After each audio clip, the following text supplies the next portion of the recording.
Hello जय हिंद दोस्तों। STET परीक्षा 2023 में आपका स्वागत है। आज के एपिसोड में हम लोग हिंदी व्याकरण से संबंधित कुछ महत्वपूर्ण प्रश्नों को देंगे। इसमें बहुत सारे क्वेश्चंस जो हैं पिछले बीपीएससी एग्जाम्स में इसमें पूछा गया था, इसलिए ये क्वेश्चन जानना आपके लिए ज़रूरी है, क्योंकि आप व्याकरण का एग्ज़ाम दीजिएगा तो खास करके हिंदी से संबंधित उसमें बहुत तरह की क्वेश्चंस इसमें पूछा जाएगा, और इसलिए इसमें हम लोगों को जानना भी जरूरी हो जाता है। चलिए, पहला क्वेश्चन है, अंग्रेज किस भाषा का शब्द है? तो अंग्रेज किस भाषा का शब्द है? तो बहुत सारे लोगों का मानना होगा कि अंग्रेज जब है तो ये इंग्लिश से हो सकता है, ठीक है। तो लेकिन अगर जब इसका आंसर देखेंगे तो ये हो गया फ्रेंच, यानी अंग्रेज शब्द जो है फ्रेंच शब्द है, ना कि इंग्लिश वर्ड है, ठीक है। तो अंग्लिश किस का पर्यायवाची शब्द है? अलंकेश। तो ये अलंकेश शब्द जो है कुबेर का पर्यायवाची शब्द है। और अधिकतर भारतीय भाषाओं का विकास किस लिपि से माना जाता है? तो अधिकतर भारतीय भाषाओं का विकास जो है ब्राह्मणी लिपि से माना जाता है। और अनुप्रास अलंकार के कितने भेद होते हैं? तो अनुप्रास अलंकार के 3 भेद होते हैं। और एग्जाम्स में अलंकार से संबंधित कुछ प्रश्न पूछे भी जाते हैं, चाहे वो रूपक अलंकार हो या अनुप्रास अलंकार हो। और अपनी करनी पर उतरनी लोकोक्ति का क्या अर्थ होता है? तो अपना कार्य ही फलदायक होता है। तो अपनी करनी पर उतरनी लोकोक्ति का जो तात्पर्य होता है वो होता है अपना कार्य ही फलदायक होता है। अमीर खुसरो ने किस भाषा के विकास में अग्रणी भूमिका निभाई? तो खड़ी बोली। तो अमीर खुसरो जो थे यानी फारसी के महान विद्वान थे, और उसकी जो भाषा थी वह खड़ी बोली भाषा थी। और अलंकार किसका पर्यायवाची शब्द है? तो आभूषण का। जी हाँ दोस्तों, तो अलंकार आभूषण का पर्यायवाची है। अवसरवादी व्यक्ति हमेशा अपना उल्लू सीधा करने का प्रयास करता है। तो इस मुहावरे का क्या अर्थ है? यानी अपना उल्लू सीधा करना, यानी स्वार्थी, यानी केवल अपना काम निकालना। और अपनी काम निकालने वाला व्यक्ति जो होता है स्वार्थी होता है, वो दूसरे के हित की बात नहीं करता है, केवल स्वयं हित के बारे में ही सोचता है। अष्टछाप का जहाज किस कवि को कहा जाता है? दोस्तों वेरी वेरी इंपॉर्टेंट। तो अष्टछाप का जो जहाज है वह सूरदास को कहा जाता है, और ये भक्ति काल के कवि थे। और सुरसागर सुरसरावली साहित्य लहरी ये उसकी क्या कहते हैं उक्ति है, रचना है। और आंचलिक रचनाओं का संबंध किससे होता है? तो क्षेत्र विशेष से। तो आंचलिक रचनाओं का संबंध जो है क्षेत्र विशेष से होता है। और आचरण इस सप्ताह की रचना है। तो ये आचरण जो है सरदार पूर्ण सिंह, ये सरदार पूर्ण सिंह की रचना है। आचरण मतलब सरदार पूर्ण सिंह की रचना है। और इसके बाद है आचरण, कविता किसकी रचना है? तो सरदार पूर्ण सिंह का। और आम बजट के ऊपर बहस होगी, वाक्य का शुद्ध रूप क्या होगा? जी हाँ दोस्तों, आम बजट के ऊपर बहस होगी, इसका शुद्ध रूप क्या होगा? तो इसका शुद्ध रूप होना चाहिए आम बजट पर बहस होगी। आम बजट के ऊपर, तो आम बजट के ऊपर बहस नहीं होती है, बल्कि आम बजट पर बहस होगी। इस तरह की सवाल जो है बीपीएससी एग्जामिनेशंस खास करके जो पीआरटी लेवल का था इसमें पूछा गया था, और इसी से संबंधित क्वेश्चन पूछा भी जाता है। और उज्ज्वल चरित्र के लिए मानसिक दृढ़ता आवश्यक है, यानी वाक्य में अशुद्ध क्या है? इसमें अशुद्धि को छोड़ना मतलब चुनना। तो इसमें जो अशुद्धि होगी, तो क्वेश्चन जो था उज्ज्वल चरित्र, तो ये उज्ज्वल का जो स्पेलिंग होना चाहिए उज्ज्वल, तो होना चाहिए हर्षव जो संयुक्त वो ल। तो जो में जो मिला है और उसी में वो होगा फिर ल होगा। और उसमें यानी गर्म व्यंजन कौन कौन से है? तो तालम स, मृदंग स, दंड स, ह। तो उसमें व्यंजन जो है 4 हैं, तालम स, मृदंग स, दंड स और ह। 1 और 1 11 होते हैं। इस लोकोक्ति का क्या अर्थ होता है? इसका तात्पर्य होता है संघ में बड़ी शक्ति होती है, अर्थात यूनिटी इज स्ट्रेंथ, ठीक है। तो यानी संघ में बहुत बड़ी शक्ति होती है। और कठिन वाक्य का प्रेत किस कवि को कहा जाता है? केशवदास को। जी हाँ दोस्तों, कठिन काव्य का प्रेत जो है केशवदास को कहा जाता है।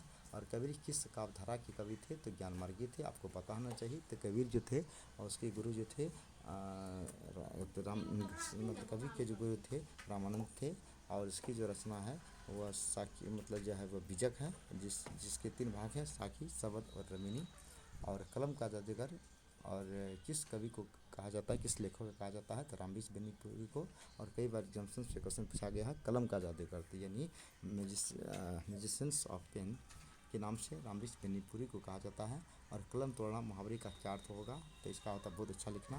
कलम तोड़ने का मतलब हो गया बहुत अच्छा लिखना, और अधिक लिखना एग्जाम्स में। कोई बच्चे कहते हैं कि हम एग्जाम्स कलम तोड़ के लिखें, इसका मतलब हो गया बहुत अच्छा लिख करके आए हैं। और किस काल को हिंदी साहित्य का स्वर्णयुग कहा जाता है? Very very important. तो भक्ति काल को, तो भक्ति काल को जो है स्वर्णयुग कहा जाता है। कभी कभी इतिहास में पूछा जाता है किस काल को भारतीय इतिहास का स्वर्णयुग कहा जाता है? तो गुप्त काल को भारतीय इतिहास का स्वर्णयुग कहा जाता है। तो उसी प्रकार यूनान में पेरिक्लिस के शासन को स्वर्णयुग कहा कहा जाता है। ठीक है, तो यहाँ हिंदी के साहित्य काल का मतलब हो गया भक्ति काल को। भक्ति काल को जो है स्वर्णयुग कहा जाता है। इस किस बोली भाषा को अंतर्वेदी के नाम से जाना जाता है? तो ब्रज भाषा को, तो ब्रज भाषा को जो है अंतर्वेदी के नाम से जाना जाता है। और किसे राष्ट्र कवि कहा जाता है? Very very important. तो रामधारी सिंह दिनकर को, तो रामधारी सिंह दिनकर को जो है राष्ट्र कवि के रूप में जाना जाता है। तो राष्ट्र कवि रामधारी सिंह दिनकर। तो उसके बाद कौन सा भाषा हिंदी की जननी है? तो संस्कृत भाषा आपको पता होना चाहिए। कई बहुत सारी भाषाओं की उत्पत्ति संस्कृत भाषा से हुई है, और जब धर्म की उत्पत्ति जो है वैदिक धर्म से हुई है, और बहुत सारी भाषा की उत्पत्ति संस्कृत भाषा से, और अनेक धर्मों की उत्पत्ति जो है वैदिक धर्म से हुई है, यानी भाषा की उत्पत्ति संस्कृत से। ठीक है ना। और खिसियानी बिल्ली खंबा नोचे लोकोक्ति का क्या तात्पर्य होता है? जिसका अर्थ होगा असफलता से लज्जित होकर क्रोध करना। और घोंसले में चिड़िया वाक्य में कौन सा कारक है? तो अधिकरण में या पर जो होता है वह अधिकरण कारक होता है। और इसके लिए आपको कारक का चिन्ह याद होना जरूरी है। जैसे कर्ता ने कर्म को करण से या द्वारा, संप्रदान को या के लिए, अपादान से अलग होने के बोध में, संबंध काके की शारीरी, अधिकरण में या पर, संबोधन ये ओ अरे जी। अर्थात घोंसले में, अर्थात प्लेस जो है चिड़िया का रहने का जो प्लेस है घोंसला, और उसके साथ जो में चिन्ह लगा हुआ है तो में या पर जो अधिकरण कारक होता है। और चरण कमल बंदो हरी राई में कौन सा अलंकार है? तो उसका अलंकार होगा रूपक। ठीक है। और चाय किस भाषा शब्द है? तो चाय जो है चीनी है। देखिए चाय जो है शब्द है वह जो चीनी भाषा है। चीनी का मतलब ये नहीं समझिए कि चाय अब बनाने में चीनी का यूज़ होता है। तो चीनी एक चाइनीज़ वर्ड है। और कहा गया चारों चरणों में समान मात्राओं वाले छंद को क्या कहा जाता है? तो सम मात्रिक छंद कहा जाता है। और छंद का सर्वप्रथम उल्लेख कहाँ मिलता है? तो ऋग्वेद में। जी हाँ दोस्तों, तो वेद 4 है, ऋग्वेद, सामवेद, यजुर्वेद, अथर्ववेद। तो छंद का भी उल्लेख ऋग्वेद में मिलता है, यानी वेदों का अध्ययन ऋग्वेद, संगीत का अध्ययन सामवेद, उसके बाद यज्ञ और बलि जो है ये आपका यजुर्वेद, जादू तंत्र मध्य अथर्ववेद है। जिंदा रहने की इच्छा वाक्य के लिए शब्द क्या है? तो है जिजीविषा, मतलब जिंदा रहने की इच्छा। और जिसकी पत्नी गुजर गई हो या नहीं हो उसको विधुर कहा जाता है। और जिसकी पति मर जाता है उसको विधवा कहा जाता है।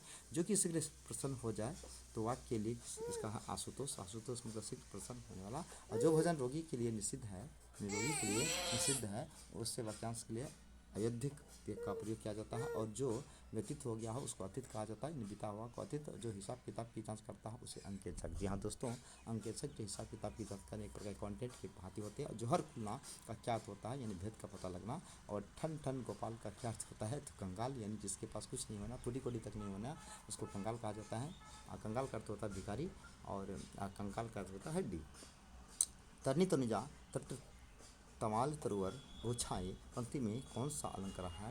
तो अनुप्रास अलंकार। जी हाँ दोस्तों, इस प्रश्न का जवाब होगा अनुप्रास। तनिके के ओट में पहाड़ लौकिक का क्या अर्थ है? तो इसका मतलब होता है छोटी चीज़ के पीछे बड़े का रहस्य छिपा। जी हाँ दोस्तों, यह जो है छोटी चीज़ के पीछे बड़े का रहस्य ना, मतलब तिनके के ओट में पहाड़। और त्रिपुरा राज्य की भाषा क्या है? तो बांग्ला, यानी त्रिपुरा की वैसे तो भाषा है त्रिपुरा की राजधानी अगरतला, और यहाँ की भाषा बांग्ला है, क्योंकि यह 3 ओर से बांग्लादेश की सीमा से घिरा हुआ है, इसलिए इसे त्रिपुरा भी कहा जाता है। यानी 3 ओर से बांग्लादेश की सीमा से घिरा हुआ है।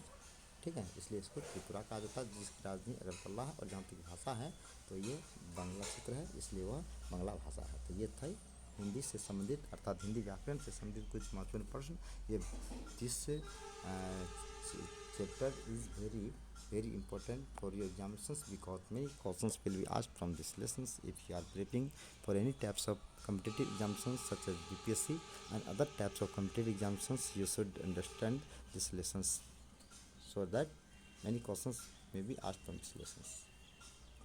At last I would like to give you some message that if you have come on my channel, first on my channels, it will be my kindly request you must subscribe these channels and never forget to share and like this video with your friends. Have a nice day. Thanks.